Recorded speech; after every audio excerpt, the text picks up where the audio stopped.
I have never claimed to be no prophet.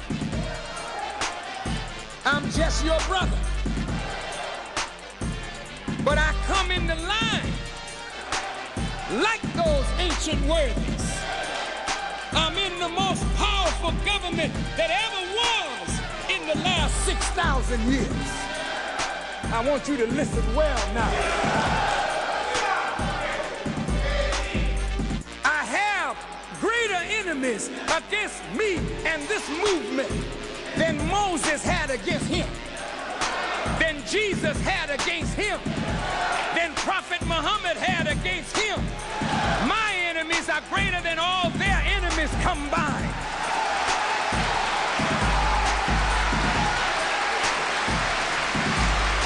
So,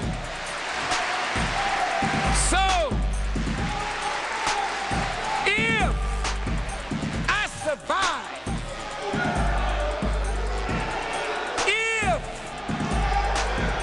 if I survive like a lamb in the midst of ravenous beasts, if I survive, then the power that backs me is greater than the powers that are against me. God is in person today.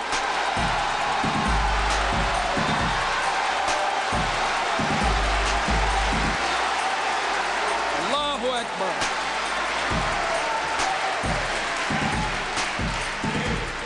Remember what I said at the beginning?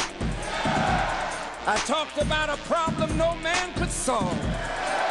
And I talked about a power that nobody could deal with.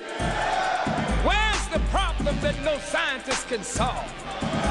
Here we are, 30 to 40 million black people who have been turned upside down and inside out. 30 to 40 million black people who don't know who they are, don't know where they are, don't know what time it is, don't know who their God is, don't know what their religion is, but are trusting in the God of their slave master, a pale-faced, blue-eyed, blonde-haired, hook-nosed cracker that the white man gave you as Jesus.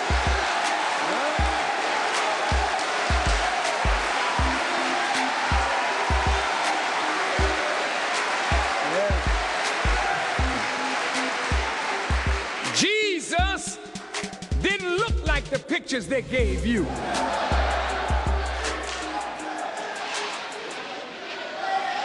You are nothing more than devil worshipers.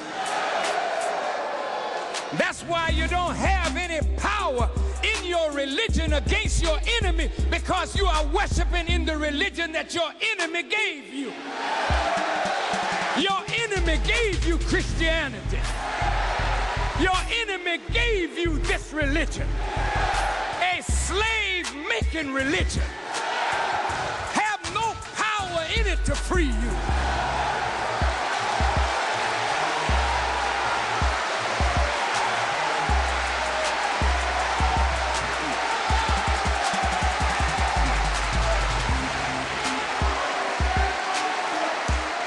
Your enemy set up the church.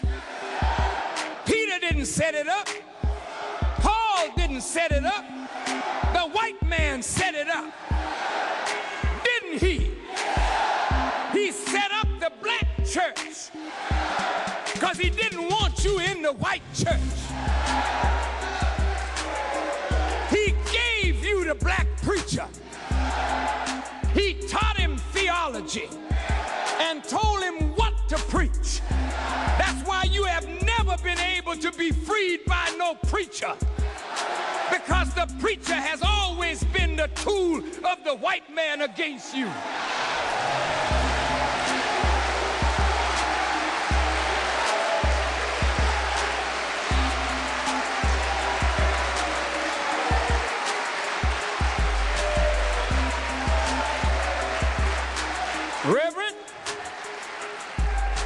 Reverend,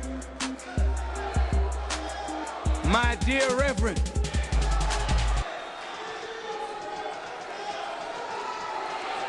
my dear Reverend, if you continue to preach that damnable philosophy,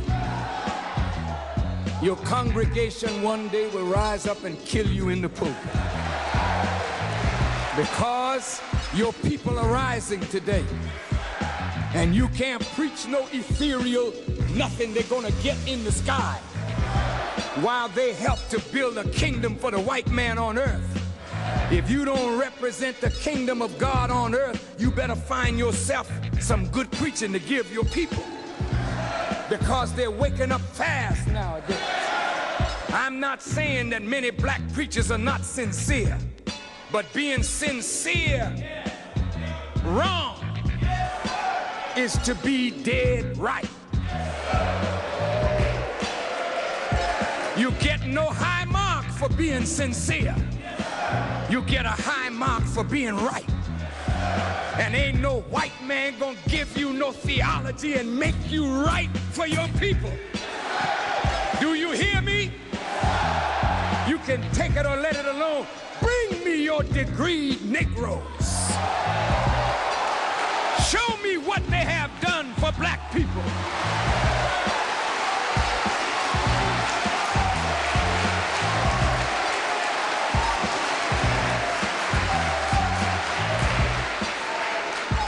The white man doesn't give you a degree to serve your people. He gives you a degree to serve him. And this is what you and your people have done for 400 years. Serve your enemy. Fight for your enemy. Die for your enemy. Give your woman and your children to your enemy.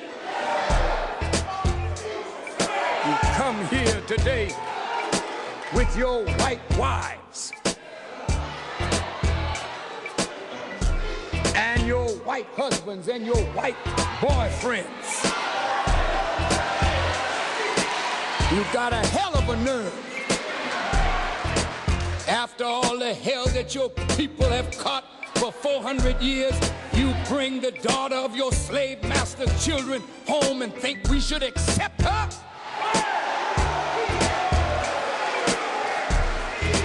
Have you no sense at all? What self-respecting Jew would bring a German home and introduce a German lover to the children of the Holocaust? The black Holocaust is worse than anything in the annals of history. How dare you bring that skunk home and offer her to us?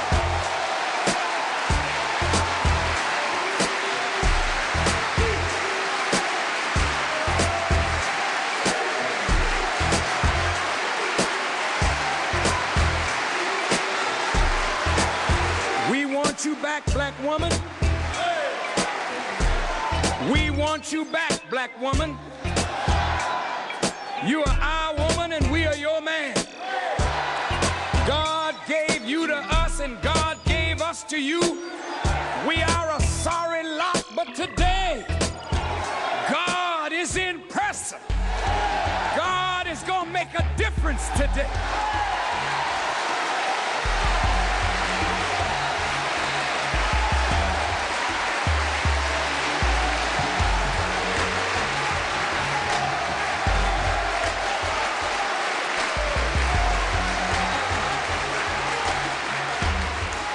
We have not been good men to our women.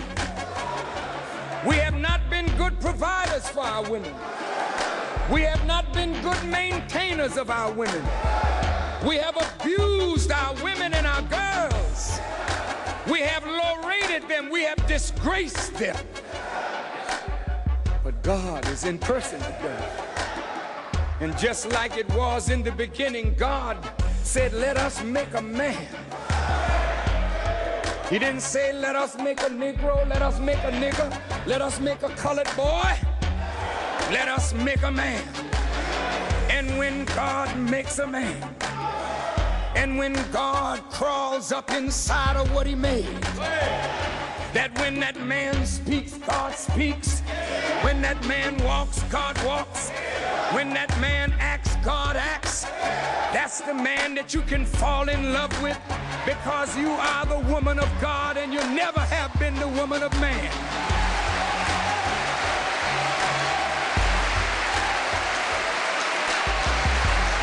Now the problem,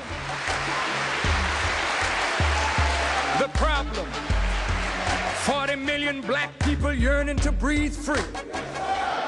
40 million black people who have outlived their usefulness to white America. 40 million black people with a population ever growing. A youth population stronger as the white population gets weaker and older. A young population ready for war and ready for jobs, but they